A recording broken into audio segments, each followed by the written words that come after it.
Achetez toute opportunité au maximum. Ne perdez aucune opportunité qui se présente à vous. Saisissez les opportunités parce qu'attention, une porte qui s'ouvre ne s'ouvrira plus encore si elle se ferme.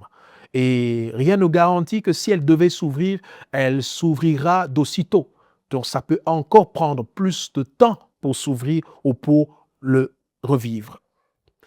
Troisièmement, je pense que c'est une question de peur de l'échec. Plusieurs personnes savent que c'est important, mais ils se posent encore la question, est-ce que ça va marcher? Et si ça ne marchait pas? Et si ça échouait? Et si ça se passait pour moi comme ça s'est passé pour un tel? Bien-aimé dans le Seigneur, tu vas toujours procrastiner quand tu penses encore à l'échec. Quatrièmement, je pense que c'est des fois une question de paresse. Plusieurs sont paresseux. Par là, qu'est-ce que je veux dire?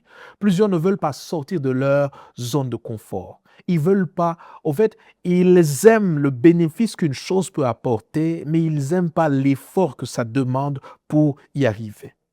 La paresse fait quelque chose. La paresse focalise ton attention sur l'effort que tu es censé investir et ferme tes yeux sur le bien que tu peux obtenir en consentissant ou en mettant cet effort à l'œuvre. Bien-aimé dans le Seigneur, quand on veut une chose, on ne doit pas se dire que ça ne demandera pas d'effort. Des fois, les choses importantes vous demanderont beaucoup d'efforts. Voilà les quelques raisons.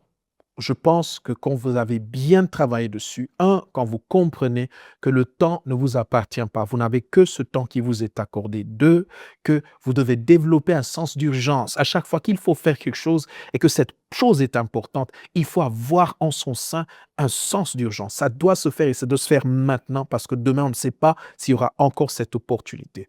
Troisième, c'est éviter d'avoir peur que ça échoue. Commencez d'abord. Et je vous dis vrai, avec Dieu, il est écrit, nous ferons des exploits. Si sa grâce est là, vous ne pouvez pas échouer. Si sa grâce est là, vous pouvez y arriver. Et la dernière des choses, il faut faire attention, ne gardez pas vos yeux fixés sur l'effort, mais gardez plutôt les yeux fixés sur le résultat. Parce que c'est ça qui vous motivera à consentir les efforts qu'il faut pour expérimenter ce que vous attendez. Que Dieu vous bénisse.